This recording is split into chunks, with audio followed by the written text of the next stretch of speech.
It was a cool autumn afternoon, and the kindergartners were playing happily on the school playground, their laughter echoing off the red brick walls of the elementary school in Granville, Ohio.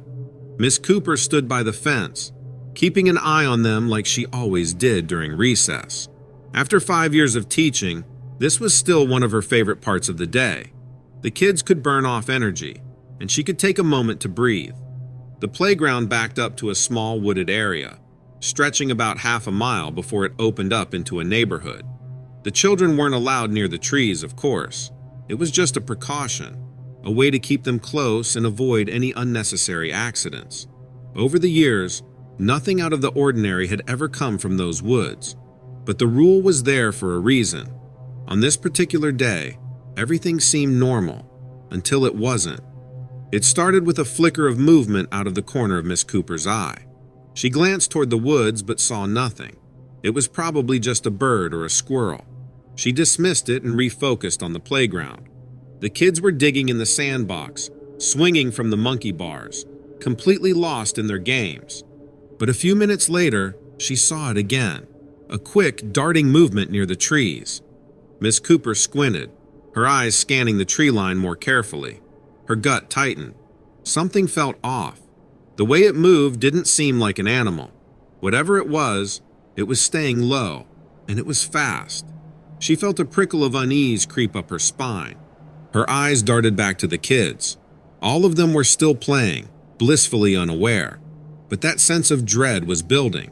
She turned back toward the woods, and that's when she saw it. A figure, crouched low to the ground, just on the edge of the trees. It was too far away to make out details, but it was close enough that she could see it wasn't right. Its limbs were long, too long, and its movements were jerky, unnatural. She took a step back, her heart pounding in her chest. Whatever it was watching the playground. Miss Cooper didn't hesitate. Her instincts took over.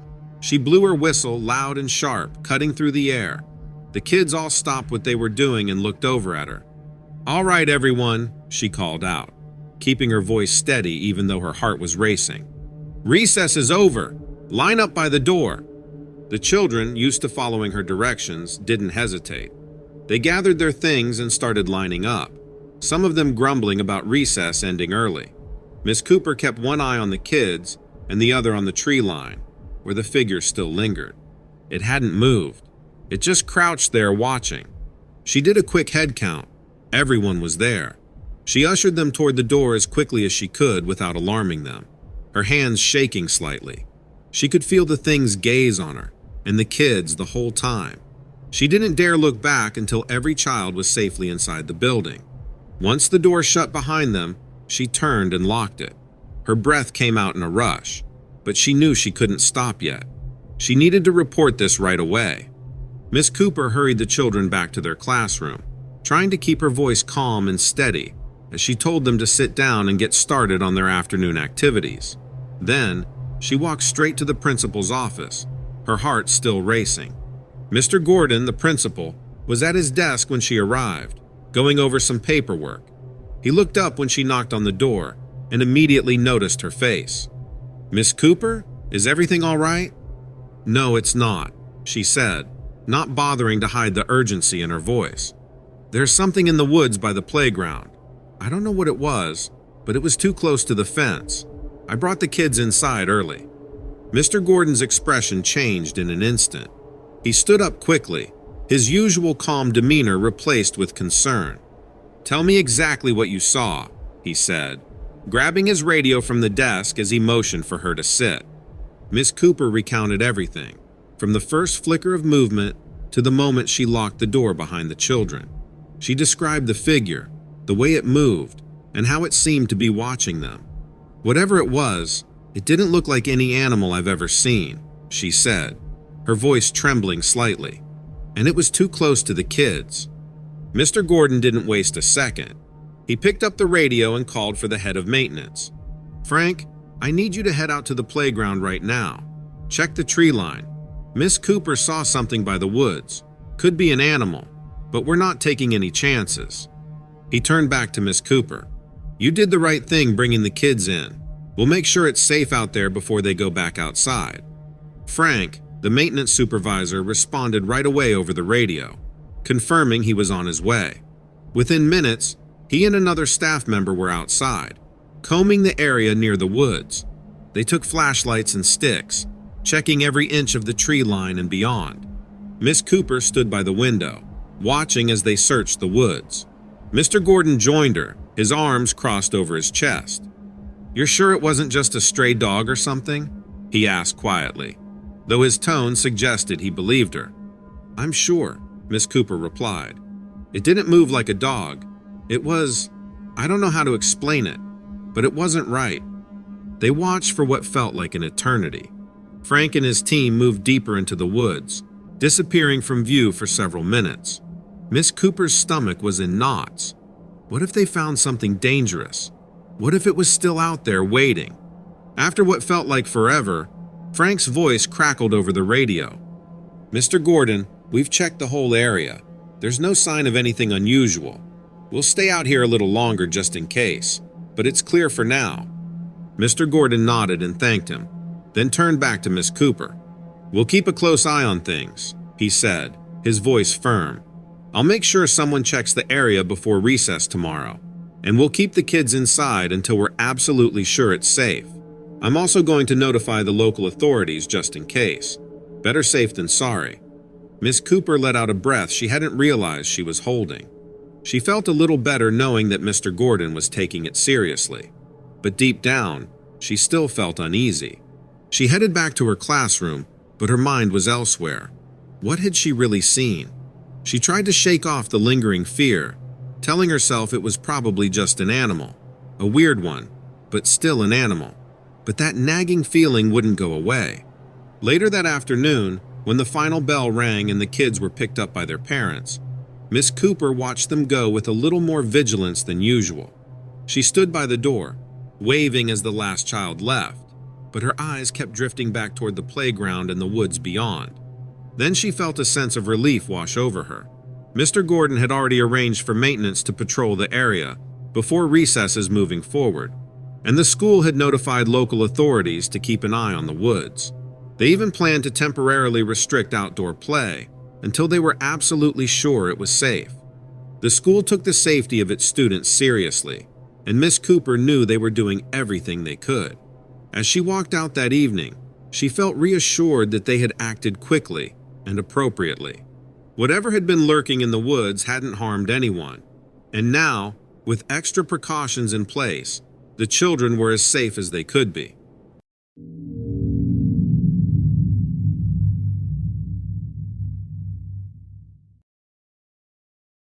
I didn't grow up believing in monsters. I wasn't the type who bought into ghost stories or cryptid sightings on the internet. For me, everything had an explanation, and there was nothing lurking in the woods but wildlife. That's how I lived my life, until last fall. I worked for a land surveyor in northern Michigan, a pretty uneventful job.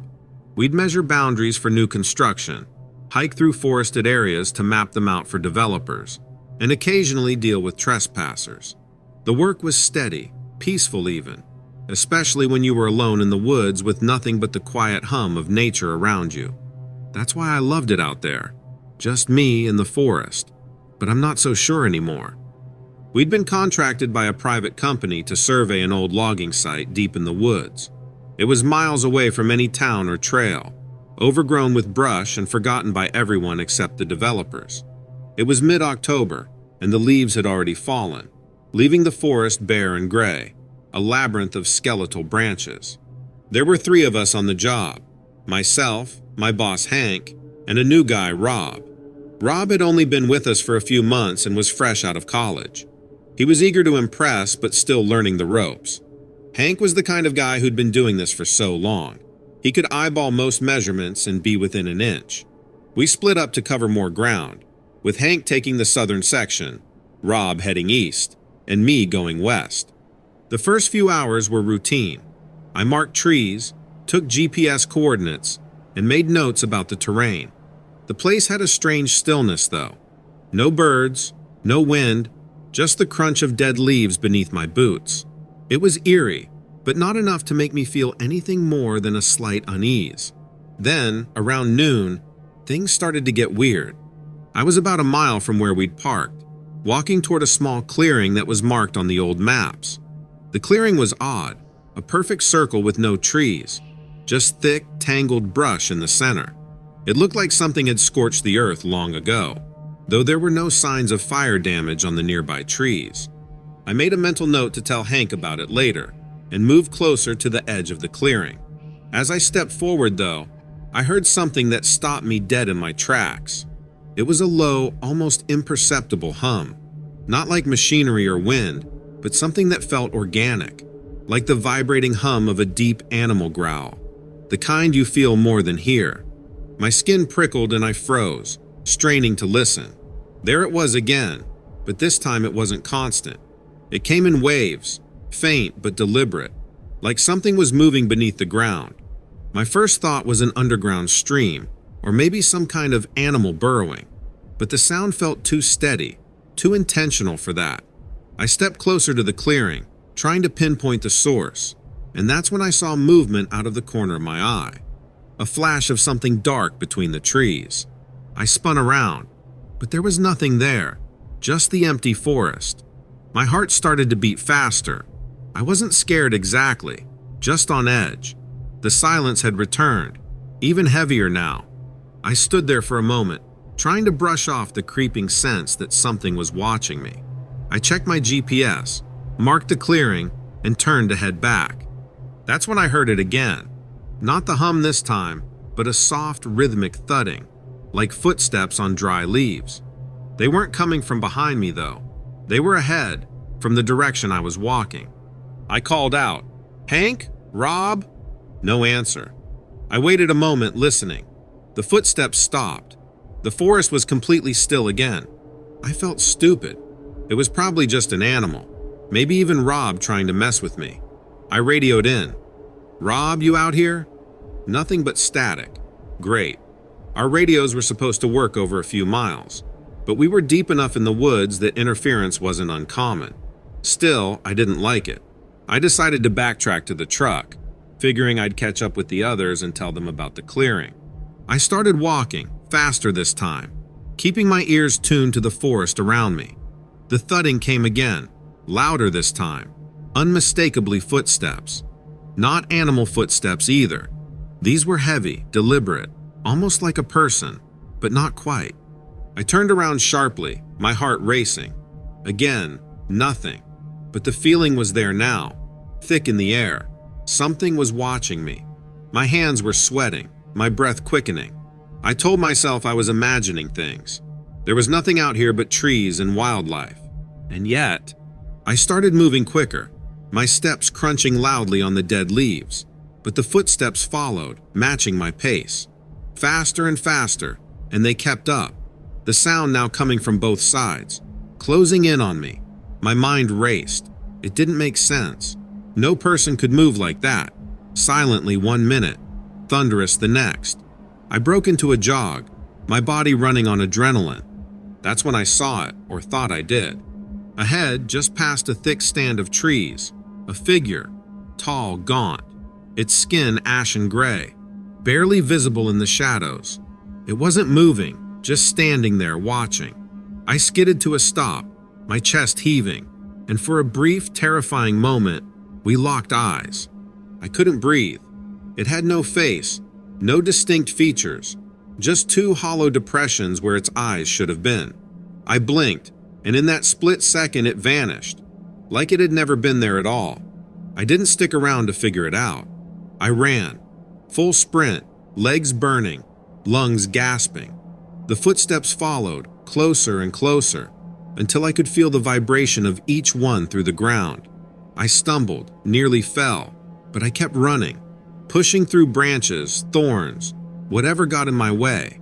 I didn't stop until I reached the truck, slamming into it, my body shaking with panic. Hank and Rob were already there, standing by the tailgate, confused and alarmed by the sight of me. I tried to explain what I saw, what I heard, but the words wouldn't come out right. They looked at each other, then at me like I'd lost it. Hank said there was no one out there but us. No signs of animals, no tracks, nothing. But I know what I heard. I know what I saw. We finished the survey, but I didn't go back to that clearing. I stayed close to the truck, making excuses to myself, telling the others I'd already covered enough ground. Hank didn't push it, but Rob kept giving me this skeptical look, like he was trying to figure out whether to laugh or be concerned. We turned in the maps the next day, and I tried to forget about it. But even now, months later, I can't shake the feeling that something was there, watching, waiting. Sometimes, late at night, I hear the hum again, a low, vibrating sound that I feel in my bones. It's faint, but it's there. I still don't believe in monsters. Not really. But I've started wondering if maybe there are things out there, things we can't explain or understand, things that don't want to be seen, but are always watching. The worst part is, I've heard that developers broke ground on that land 2 weeks ago. They're clearing the area, building homes, and sometimes I wonder, did anyone else hear the footsteps? Did anyone else see that figure, just for a second, standing at the edge of the woods? I haven't been back to Pine Hollow. I'm not sure I ever will, but I'm starting to think maybe the woods weren't the only thing watching me that day.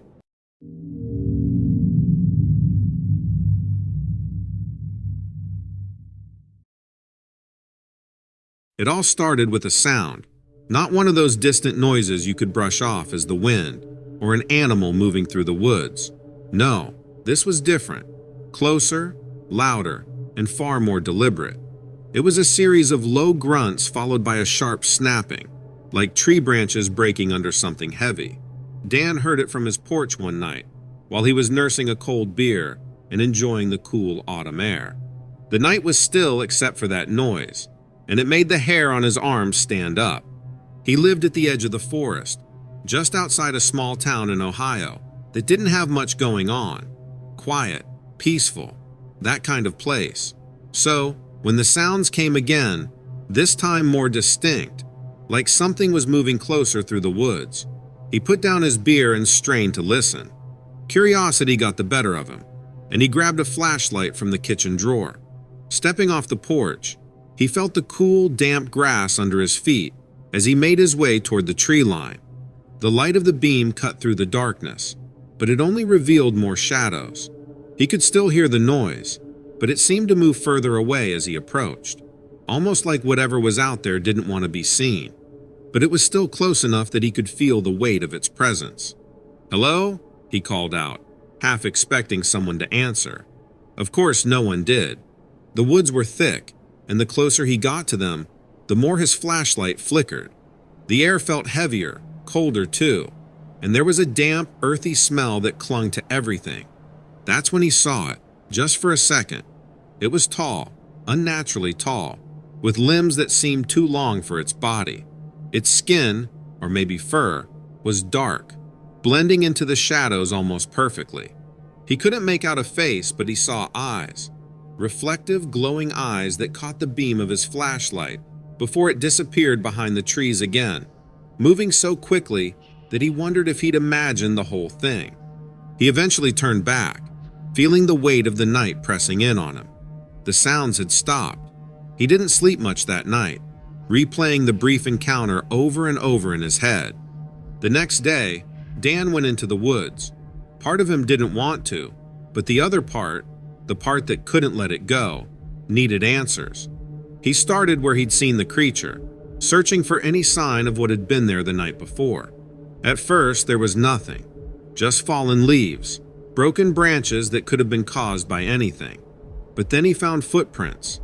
They were large, almost human-like but with claws, deep impressions in the soft dirt that trailed off into the thicker parts of the woods. He took pictures, unsure of what to do with them. Show them to someone, the police? They'd think he was crazy. So, he kept them to himself for the time being and continued his search. One evening, while looking into what it could be, Dan stumbled upon an old story, a tale about a creature that lived in the woods around their town. It didn't have a name, but the description matched what he'd seen. Tall, shadowy, with glowing eyes. It was said to only come out when the seasons changed, when the air grew cold and the days shorter. According to the story, those who tried to find it never returned, or if they did, They were never quite the same. Determined to get to the bottom of it, Dan decided to set up cameras around his property. Motion-activated, high-resolution ones that would catch anything moving near the edge of the woods. For the first few nights, they didn't pick up anything unusual, just the occasional raccoon. But then, one night, he got an alert on his phone around midnight. The camera had captured something. He opened the app and stared at the screen. It was hard to make out at first, the figure half hidden in the trees. But as he zoomed in, his heart skipped a beat. There it was, the same tall figure with unnaturally long limbs, standing just at the edge of the light, watching his house. The eyes were the same too, glowing faintly in the darkness. And then, it was gone. Over the next few weeks, Dan's obsession with the creature grew. And then, one night, it came back. This time, it didn't linger at the edge of the woods. It came right up to the house. Dan woke to the sound of heavy footsteps on the porch, the same low grunts he'd heard that first night. He froze, heart pounding. And then, in an instant, the power went out, leaving the house in complete darkness. He didn't dare move, barely breathing as he listened.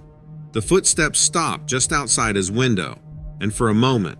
Then, slowly, he heard the creak of the porch as the thing stepped up and onto it. He glanced at his phone, hoping to use it as a light, but it was dead, just like the power.